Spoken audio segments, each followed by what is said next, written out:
Hello and welcome back to the Aheffelf So Rare channel. Happy to be with you guys tonight. Last time out, we were doing a little 500 to 5,000 challenge, just introducing that idea. Tonight, we're going to do something a little bit different. As I mentioned in the last video, I'm heavily Major League Soccer focused. And so tonight I want to share a little bit of knowledge about a few players that I think look like they are undervalued right now, whether it's situation, whether it's coming back from injury, whether it's they haven't broke out yet. I've got a few players that I think look pretty good for the upcoming MLS season that I'd love to share with y'all. I got 4 guys that I'm calling my comeback candidates. These are guys coming back from injuries, coming back from sucking, coming back from being on a bad team, whatever it may be. And then we got 4 guys that I'm calling the Breakout boys, all U23s who I think have a decent chance at becoming some of the better players for the summer in the U23 division. So with that said, let's just hop into it. Number 1 on our comeback candidates is a guy who I just really believe in as a player. I think he's going to a World Cup this summer once he gets his form back underneath him with the New York Red Bulls. I'm, of course, talking about American center back Aaron Long. So if we look over at Aaron Long on So Rare Data, he is currently available in the limited division for $22. And I think that that's probably pretty low for him in particular. He is, I think, still the best passing center back in the American pool. Really best all-around center back in the American pool. That includes John Anthony Brooks. That includes Walker Zimmerman. That includes Miles Robinson. I think people have probably forgotten just how good Aaron Long is. If we look at his SO5 scores, and we're going to have to go way back because he's been injured for a long time. It was a ACL, I believe it was. I can't remember exactly what it was. But so last year, he was injured for most of the year. He started off really strong. If you look, he's a nice all-around scorer, like 29, 29. And that's because he's a triple-double candidate, gets lots of interceptions, lots of duels won. He's a tall, physical guy. So he has an enormous ceiling, I think. So if we get back to where he was playing consistently in 2019, this is when he really, really broke out. Was due for a big transfer, just didn't happen because of the injury.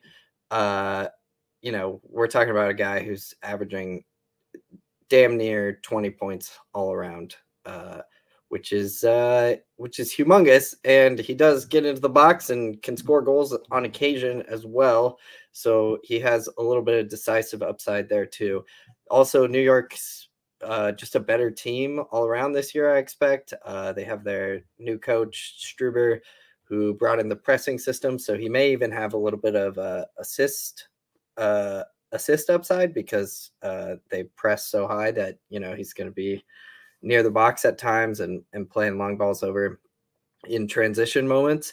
So, yeah, Aaron Long, I think probably the most confident I could be about a player that is right now just undervalued altogether. Like, even if you compare him to, let's just compare him to like a good center back on a good MLS team.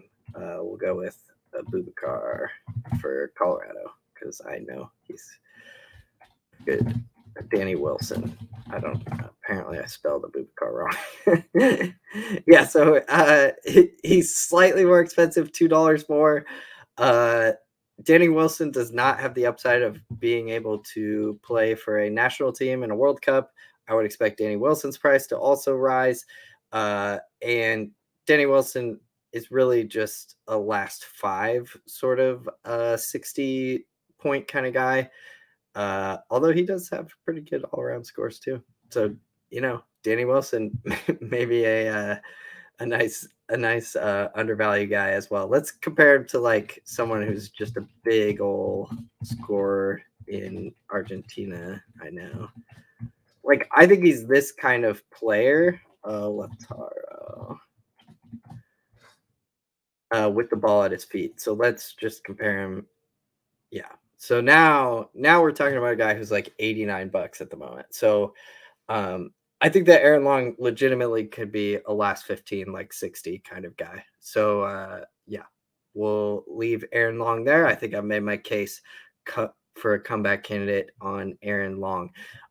Number 2 on my comeback candidates is anyone and everyone on the Los Angeles Football Club. This is cheating a tiny bit, obviously, because it's not just one guy. LAFC was still the second best team according to advanced numbers, expected goals in particular, last year in MLS and missed the playoffs. So I think a few things were going on there. I think that whatever secret sauce Bob Bradley had cooked up for them in years past, they were getting tired of him. Carlos Vela obviously injured and in and out of the squad seemingly for no reason at all sometimes. Hard to get a read on. But they are done with Bob Bradley, and they still had great numbers last year, even with Bob Bradley. I think Bob Bradley is a great coach. I just think that whatever was going on with him and the star players of LAFC just clearly needed to be changed. So Vela, even though he's expensive, is probably a great comeback option. I mean, 0.4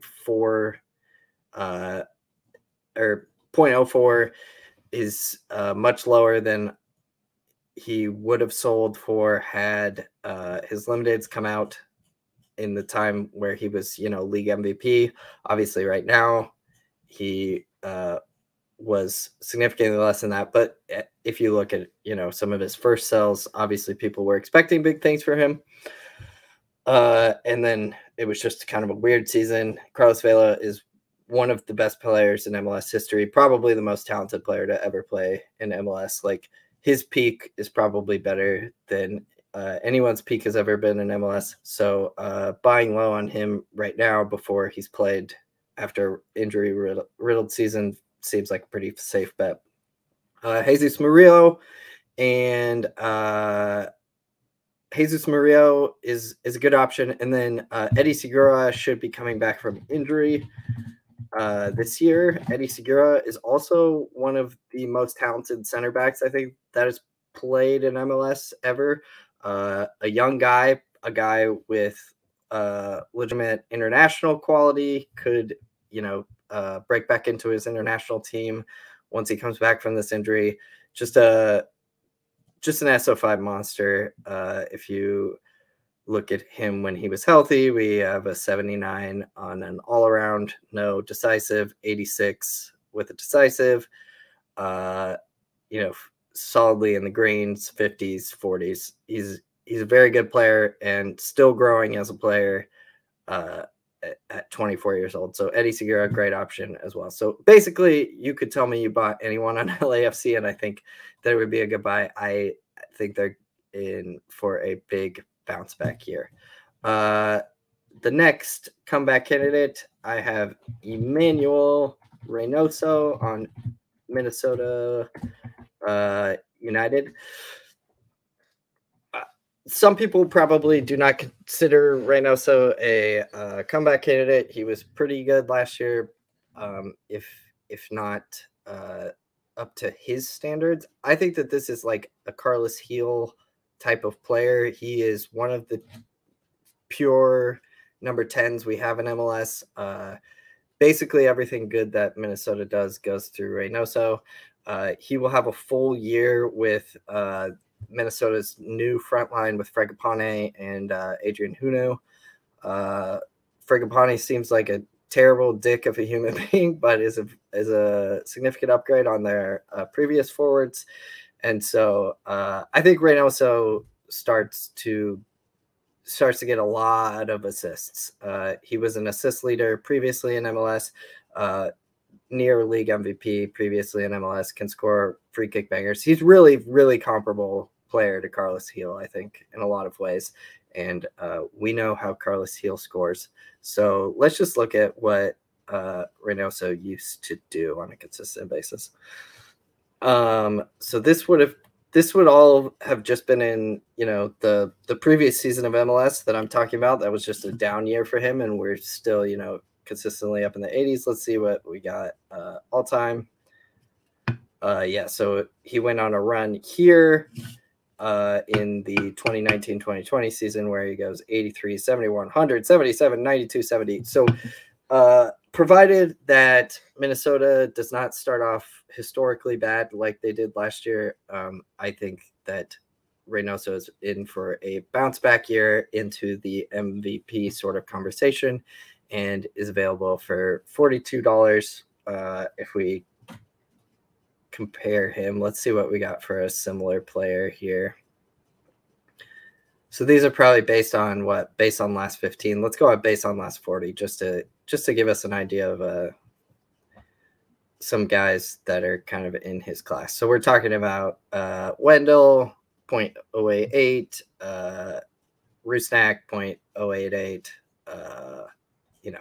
These are very, very good players. Obviously, some of them are Europeans, so they're going to be more expensive.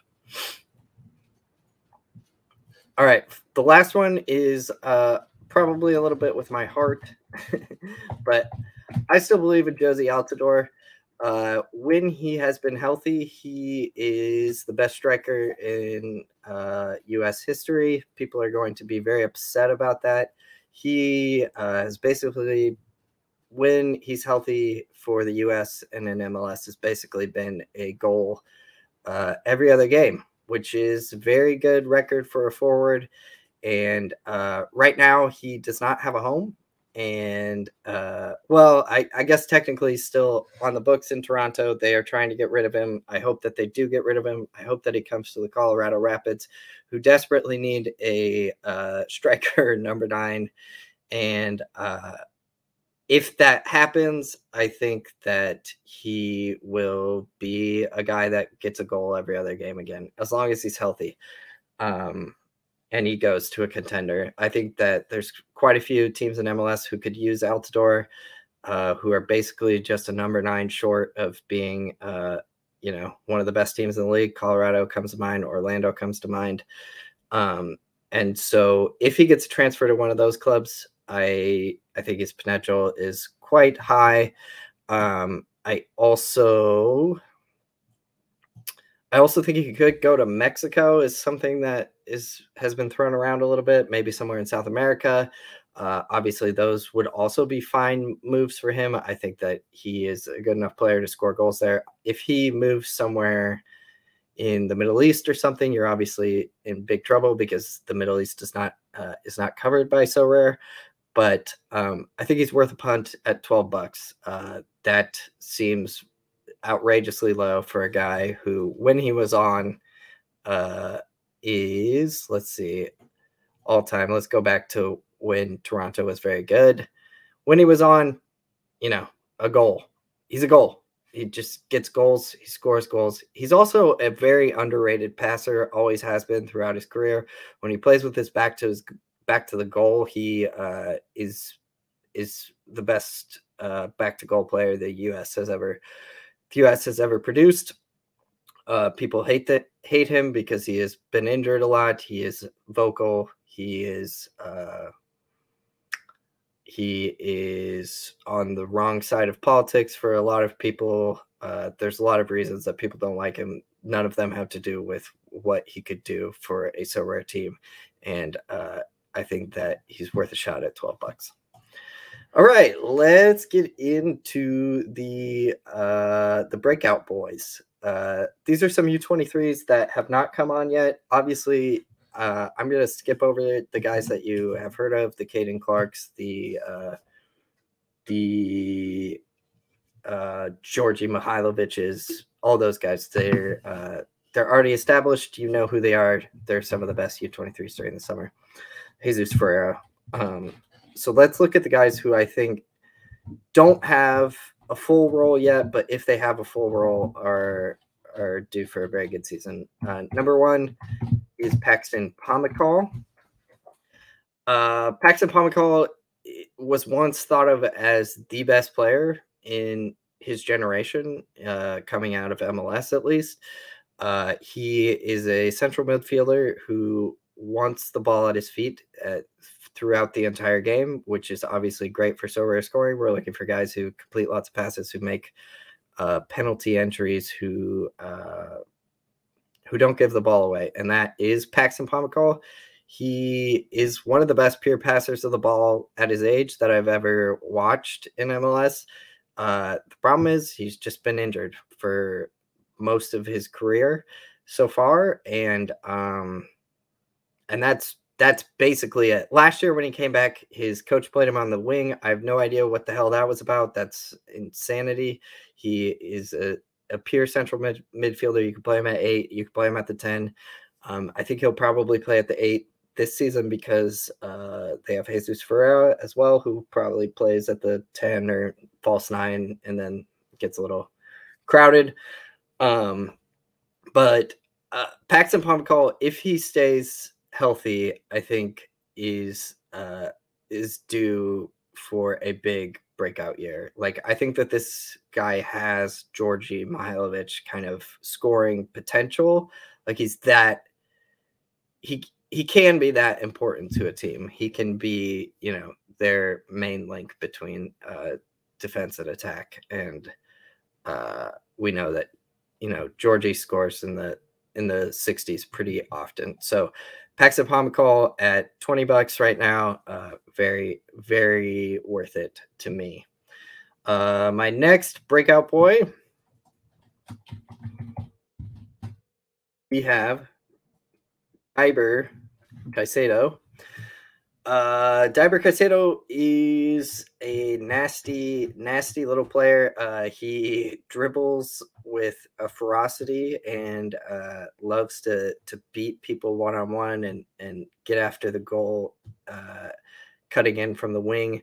I think that he has a lot of potential as a goal scorer and assister in the league. It's just a matter of nailing down his role. Vancouver at the end of the season started to play Christian Dahome over him. I think it's probably going to be a pretty close battle between them again this year. But if Caicedo ends up starting to get the starts, and they did invest quite a bit of money into him, he's also, come through the Columbia youth setup and is a youth national team player there. So he's obviously thought of pretty highly within his own federation. And I think that the intention when they bought Deiber Caicedo was for him to be a starting winger for the team. And so I would expect his minutes to grow this year. And when he played last year, we're looking at a lot of greens when he was starting at the beginning of the year. So hopefully he gets back to that place and you have a nice little player for $25. Next, I have Omar Fernandez as a potential breakout for the New York Red Bulls. Number 1, if Caden Clark does get a transfer, which he obviously is owned by Red Bull Leipzig right now, but he got loaned back to New York Red Bulls. It seems like he's probably staying for the year. If he does not stay for the year, I would expect Omar Fernandez to almost definitely start for New York. At that point, I think there's a decent chance that he starts anyway. And his per minute XG and assist numbers are absolutely off the charts. Let's see. I was looking at this today. I think he was like the 10th best per minute with a sizable amount of minutes. I think he was the 10th best per minute XG plus XA, expected goals and expected assist player in the league. So obviously that's going to make him pretty decisive dependent, although, those types of players tend to have other positive attributes for the Sorare scoring matrix. So let's go. Minimum minutes played 500. And we're going to go normalize results by 96 minutes. This is a great tool for anyone scouting players in MLS. This is American Soccer Analysis. So let's see, where did I find Omar? He was okay. So he's down here in about like the 20th range. So Daniel Shallowy, who was competing for MLS MVP this year, he's ahead of him in expected goals plus assists per 96 minutes, ahead of Fragapane, ahead of Johnny Russell. I mean, these are really, really good players in MLS. Obviously, they have different things that contribute to their scoring besides goals and assists, but Omar Fernandez gets himself in really good spots. His expected assists were actually pretty decent as well. 'Cause sometimes when you look at expected goals in particular, it could mean that they are a shitty finisher, right? They get in good spots, but are shitty finishers. But he averages 0.21 expected assists per 96 minutes, which is, upper around 20th in the league as well. So that's pretty good stuff. That is an exciting prospect for a player, I think. And if he gets consistent minutes this year, I would expect those expected goals and expected assists to turn into real life goals and real life assists. And then we have a player who's worth much more than $8. My final player is one I did talk about in the 500 to 5,000 video. It is Max. Love his name. We talked about that last time. Just plain old Max. Max is coming to Colorado from Brazil. He came up with, I can't remember. I think it was Palmeiras. He got loaned to the one that's on his jersey there, Coabia. And now he is coming to Colorado. Colorado has sold Cole Bassett, has traded Kellen Acosta. So that's two central midfielders on the way out. Max is an attacking midfielder from Brazil. To be honest, I don't know much about the player, but it seems like the role is going to be there. Colorado was the best team in the West last year during the regular season. They have a lot of opportunity there for him to be a creative player. The role is going to be very good for him. Jack Price is one of the best players, deep lying passers in MLS. He will connect Max with the forwards, and from there, it looks like the Colorado Rapids are trusting Max to make magic this year. So I don't know anything about him. I haven't watched him, but I know the role looks really tasty for him. He's 21. Has a good pedigree from South America. So I think he's worth the shot at $18 currently. Obviously, that's a step up from Omar Fernandez, but I think he's pretty much a locked-in starter. We shall see in 2 weeks, 3 weeks when Colorado plays their first game in CONCACAF Champions League. So those are my 4 comeback candidates, my 4 breakout boys for MLS 2022. If you found the advice helpful, if you thought I sucked, hit me up in the comments, leave me a like, leave me a subscribe, and I will keep these videos rolling. Thank you so much.